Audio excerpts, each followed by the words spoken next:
Bonjour à tous, le message originel de l'islam.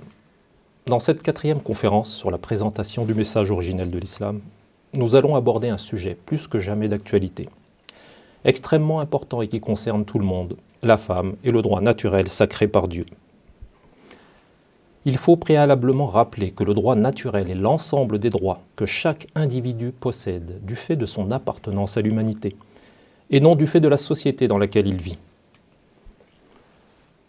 Transposant hors contexte des versets coraniques, circonstanciels, d'époque, de lieu, de cause et de but, les traditionalistes prêchent le maintien de la femme sous la tutelle de l'homme. En se fiant sans discernement à leur discours, trop de musulmans sont malheureusement encore à la traîne pour ce qui concerne le droit des femmes à s'émanciper.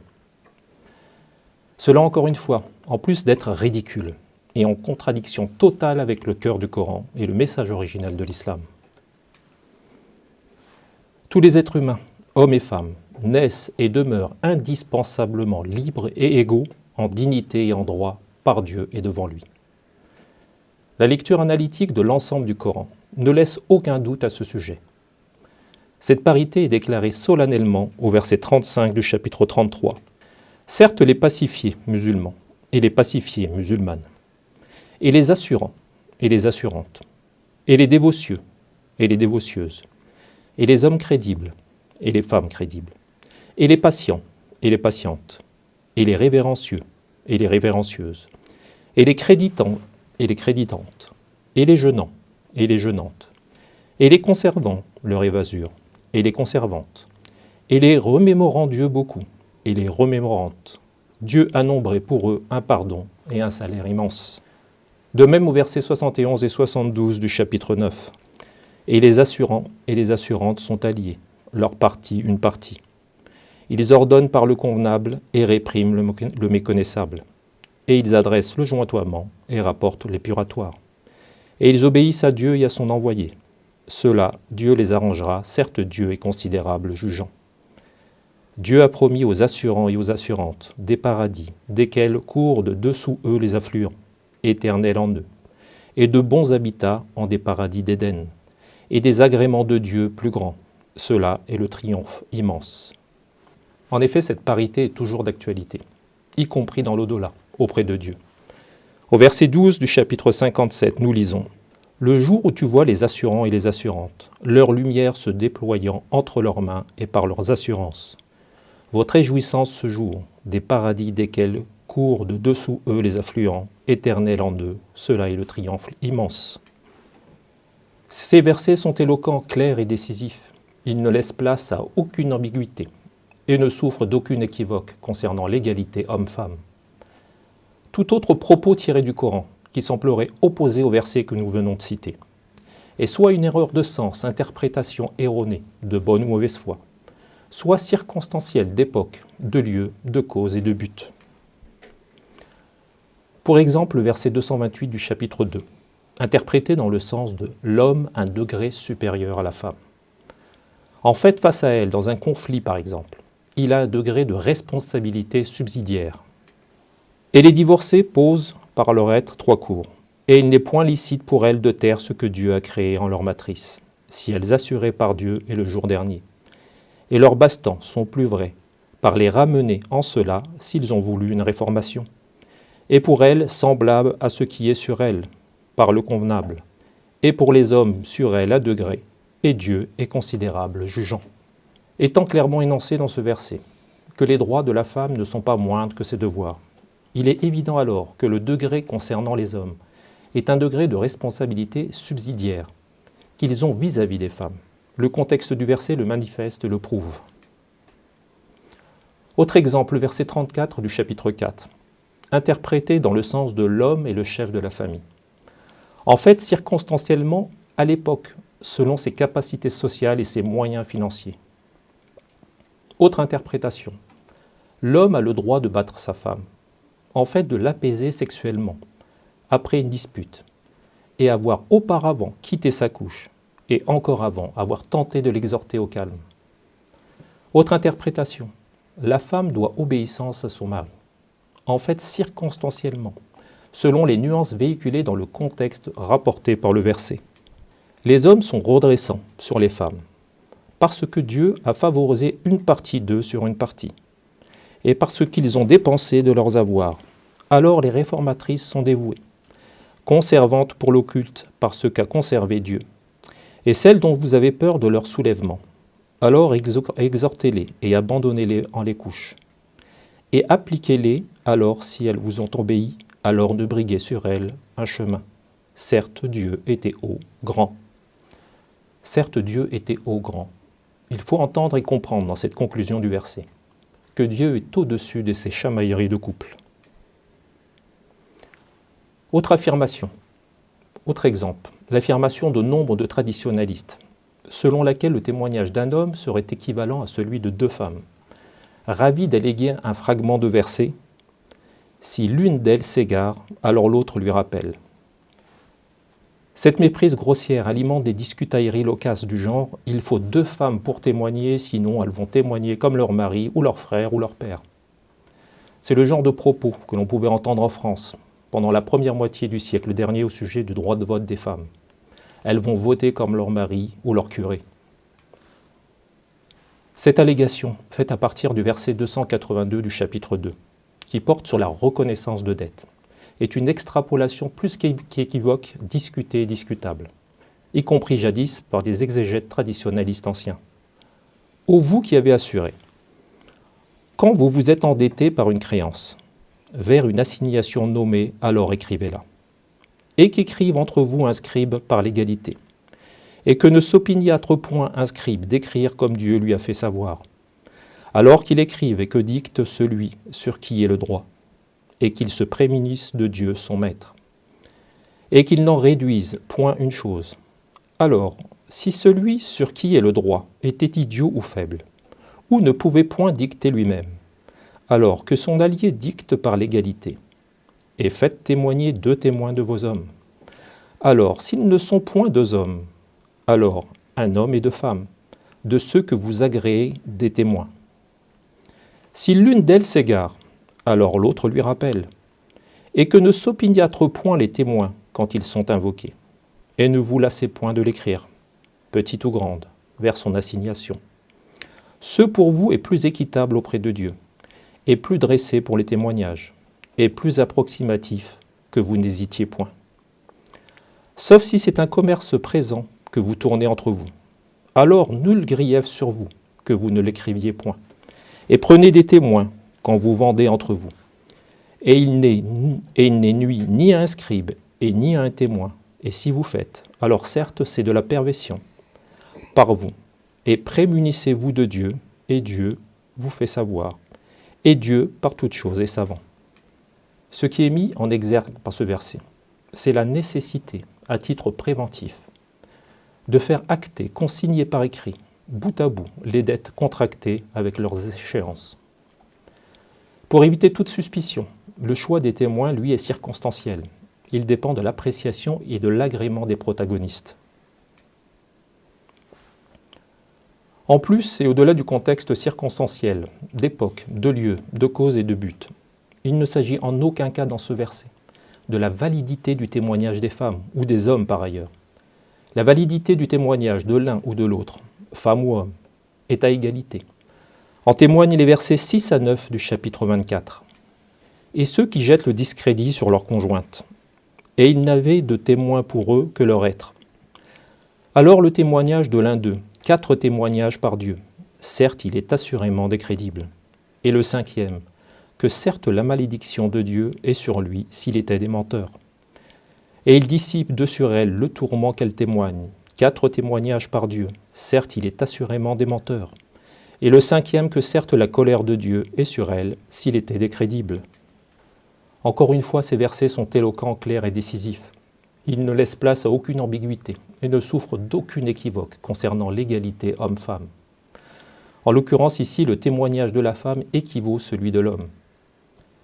Il est à remarquer que ces versets sont situés explicitement dans un contexte où des femmes sont mises en cause. Et aussi remarquable, ils sont cités dans ce chapitre 24, dont le verset 4 punit sévèrement le faux témoignage contre les femmes. Et ceux qui jettent le discrédit sur les femmes chastes, puis n'ont point ramené par 4 témoins. Alors fouettez-les 80 coups de fouet, et n'acceptez plus jamais leur témoignage, et ceux-là sont les pervers. N'ont point ramené par 4 témoins, c'est-à-dire n'ont point étayé, démontré, prouvé leur dénonciation par au moyen de 4 témoins. Reprenons avec un autre exemple de ce qui est circonstanciel d'époque, de lieu, de cause et de but. Toujours au sujet de la femme, la part qui lui revient dans un héritage. Précisons au préalable que le dogme du traditionnalisme chez les musulmans est codifié et sacralisé, principalement par 2 branches distinctes mais complémentaires. Usul al-din, les principes de la créance, que certains traduisent par les fondements de la religion. Cette discipline porte sur la croyance en tant que telle. Il s'agit de la théologie. Usul al-fiqh, les principes de l'instruction, que certains traduisent par les fondements de la science des lois. Cette discipline, elle, porte sur les sources du droit. Il s'agit de la jurisprudence. Donc la théologie et la jurisprudence en islam. Il serait extrêmement long et pénible d'exposer ici, en détail, toute la littérature exégétique et traditionnaliste utilisée depuis des siècles pour maintenir figé le taux de l'héritage dans la société musulmane. Il va de soi, chez les traditionnalistes, que le premier principe ou sentence de base dans ce domaine est que pour un frère et 2 sœurs, par exemple, l'homme hérite de 50% et les 2 femmes se partagent les 50% restants, soit 25% chacune. À l'époque, dans la société du début du 7e siècle, avant et encore bien longtemps après, les hommes régnaient arbitrairement en maître sur les femmes, dans tous les sens du terme. Cependant, la totalité dans l'entretien de la famille incombait à l'homme. Les femmes, même fortunées, n'avaient aucune obligation de participer aux dépenses. Plus encore, par machisme, beaucoup d'hommes refusaient l'aide financière de leurs femmes, c'est dire. De la sorte à la révélation du Coran et du droit de la femme à l'héritage. Le taux de la part de la femme, fixé alors, était plus ou moins avantageux pour elle. D'autant plus que, s'il était besoin, l'homme devait puiser dans son héritage pour l'entretien de la famille. Ce n'était pas le cas de la femme, qui pouvait disposer du sien à sa guise. Rajoutez à cela qu'elle était même rémunérée pour allaiter ses propres enfants. En fait, c'est un résumé très bref des circonstances de cette époque qui, éventuellement, justifiaient le taux de l'héritage fixé à la révélation. Dans ces conditions-là, précisément celle évoquée, le taux fixé circonstanciellement n'est pas contesté. Le hic, c'est que les traditionnalistes ressassent un stéréotype conforme à leur vision des droits reconnus à la femme par le Coran. Ils omettent volontairement et obstinément de reconnaître que ce stéréotype est complètement suranné, voire ridicule de nos jours. Comment faire voir et entendre que nous n'avons pas simplement changé de temps, de siècle, nous avons carrément changé de monde. Il existe encore sur Terre, et pas que chez les musulmans, des gens lettrés, qui restent ancrés, boulonnés dans le passé.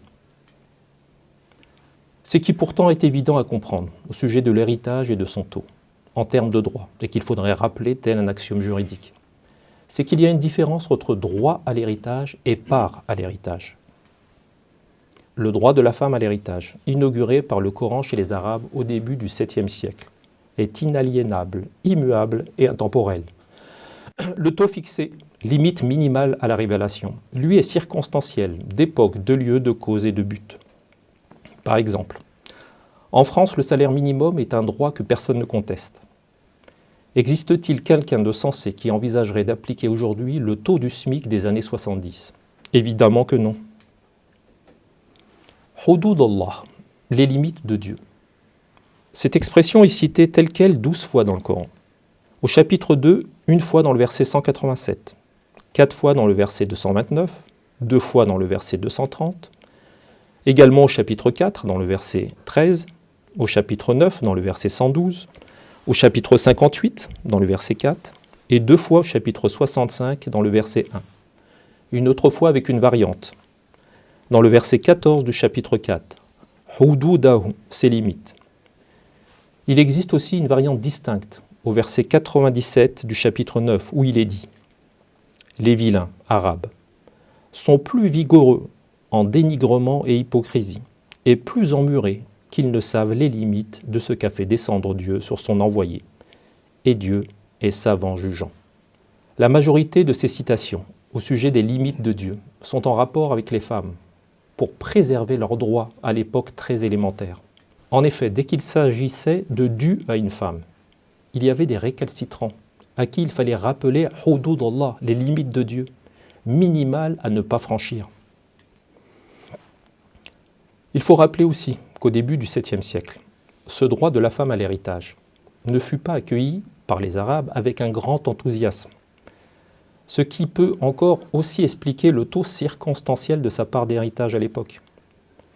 Et même avec le taux de ce temps de l'Antiquité tardive, le droit de la femme à l'héritage fut et reste mal appliqué dans certains cas, encore de nos jours, et pas seulement chez les Arabes. Les traditionalistes musulmans déviationnistes, qui définissent les mots en distordant le sens et hors du contexte coranique, ne font pas mieux que leurs homologues juifs et chrétiens, qui prêchent que la femme est la première à avoir commis le péché originel. Et encore, ceux-ci rapportent cela littéralement de leur Bible. Nous lisons au verset 6 du chapitre 3 de la Genèse, « La femme jugea que l'arbre était bon comme nourriture, qu'il était attrayant à la vue et précieux pour l'intelligence. Elle cueillit de son fruit et en mangea, puis en donna à son époux, et il mangea. » Et au verset 12, « L'homme répondit, « La femme que tu m'as associée, c'est elle qui m'a donné du fruit de l'arbre, et j'ai mangé. » Pour prouver que la femme n'est pas l'égale de l'homme et qu'elle doit être sous la tutelle de celui-ci, les traditionalistes déviationnistes avancent, entre autres, comme argument que Dieu n'a pas sacré de femmes prophètes. Vous imaginez les femmes prophètes prêchant au milieu de peuplades rustres, sans foi ni loi, belliqueuses, assassines, sacrificatrices d'enfants, misogynes à l'extrême, chez qui la femme n'était et n'avait pas plus de valeur qu'un ustensile. En sachant ce que subissent beaucoup d'entre elles encore de nos jours, avec quels mots pourrions-nous décrire les conditions horrifiques dans lesquelles vivaient les femmes il y a des siècles, des millénaires en arrière? Certains pourraient s'exclamer « Un homme et une femme sont complémentaires, mais différents. N'est-il pas écrit dans le Coran que le mâle n'est pas comme la femelle ?» Et par là dire que différent signifie inégaux.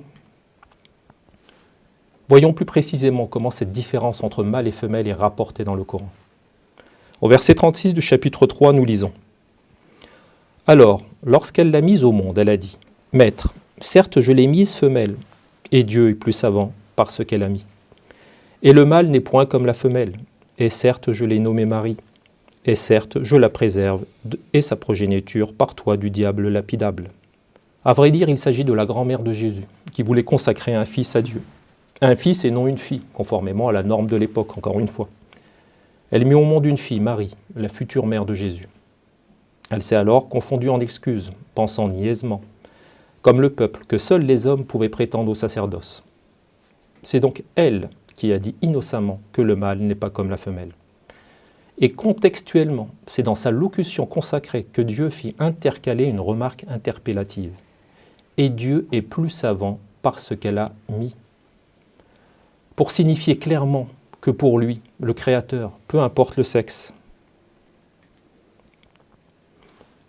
Et désormais, depuis des siècles et des siècles, et aujourd'hui, le monde entier connaît l'importance de Marie, mère de Jésus. Dans le Coran, un chapitre, et pas des moindres, porte son nom, le chapitre 19. Un autre encore porte le nom de sa famille, Al-Imran, le chapitre 3. Et justement, les versets 42 et 43 de ce chapitre nous informent que Dieu a élu, purifié, rangé cette femme en particulier, au-dessus de toutes, de même qu'il nous informe de sa consécration. Et quand les anges ont dit Ô mari, certes Dieu t'a rarrangé et t'a purifié, et t'a rarrangé sur les femmes des mondes. Ô mari, dévoue-toi pour ton maître et prosterne-toi, et arque-toi avec les arqués. Et le verset 12 du chapitre 66 nous dit qu'elle était min al-qanitin, des dévoués, au masculin, et non au féminin, al-qanitat. Le terme au féminin est pourtant utilisé dans le Coran. C'est ici par Marie que Dieu nous signifie encore une fois l'égalité homme-femme. Et Marie, fille de Imran, celle qui a immunisé son évasure. Alors nous avons insufflé en elle de notre esprit. Et elle a crédité par les paroles de son maître et par ses écrits. Et elle était des dévoués. Toujours au sujet de l'importance de la femme dans le Coran, et donc dans la création de Dieu. Même la femme de Pharaon est présentée comme un exemple à suivre par les croyants assurants. Nous le lisons au verset 11 du chapitre 66. Et Dieu a appliqué un exemple pour ceux qui ont assuré. La femme de Pharaon, quand elle a dit « Maître, édifie pour moi auprès de toi une bâtisse en le paradis, et dégage-moi de Pharaon et son œuvre, et dégage-moi de la communauté des injustes. » Ainsi, le Coran attire clairement l'attention sur la femme, en particulier la grand-mère et non le grand-père de Jésus, la mère et non le père de Moïse, la sœur de Moïse, et même la femme de Pharaon, qui est présentée comme un exemple à suivre par les croyants assurants. Citons également quelques versets qui pourraient indiquer une origine féminine de l'humanité, et Dieu est plus savant. Le verset 1 du chapitre 4. Au nom de Dieu, l'origine l'arrangeant. Ô vous les gens, prémunissez-vous de votre maître, celui qui vous a créé d'une seule être. Et il a créé d'elle son conjoint, et il a diffusé de deux beaucoup d'hommes et de femmes. Et prémunissez-vous de Dieu, celui par lequel et par les matrices vous vous questionnez. Certes, Dieu était sur vous guetteur. Et le verset 189 du chapitre 7. C'est lui qui vous a créé d'une seule être, et il a formé d'elle son époux, afin qu'il s'apaise vers elle. Alors, lorsqu'il l'a affublée, elle porta une portée légère, puis elle la dépassa. Alors, lorsqu'elle s'est alourdie, ils invoquèrent Dieu, leur Seigneur. Assurément, si tu nous accordes un enfant saint, nous serons assurément parmi les remercieurs. Le Coran désigne le racisme comme étant le premier péché capital commis contre la loi divine. Et c'est le diable qui l'a inauguré, répondant à Dieu à propos de l'humain, au verset 76 du chapitre 38. Il a dit « Je suis meilleur que lui. Tu m'as créé de feu et tu l'as créé d'argile. » Ce verset n'est que la réitération de sa réponse que l'on lit dans le verset 12 du chapitre 7. Il a dit « Qu'est-ce qui t'a empêché que tu ne te prosternes quand je te l'ai ordonné ?» Il a dit « Je suis meilleur que lui. Tu m'as créé de feu et tu l'as créé d'argile. » Conséquemment, quiconque se croit supérieur à un autre perpétue ce péché originalement diabolique. Et Dieu sait que les racistes sont nombreux partout dans le monde. Au verset 13 du chapitre 49, nous lisons « Ô vous les gens, certes, nous vous avons créé d'un mâle et femelle, et nous vous avons formé peuple et ethnie, pour que vous vous reconnaissiez, certes le plus abondant de vous auprès de Dieu, et le plus prémunissant de vous, certes Dieu est savant, informé. » Pour conclure cette quatrième partie, citons le verset 58 du chapitre 33. « Et ceux qui maltraitent les assurants et les assurantes, par différent de ce qu'ils se sont acquis, alors déjà ils se sont portés une stupéfaction et un péché explicite. Louange à Dieu, Maître des mondes.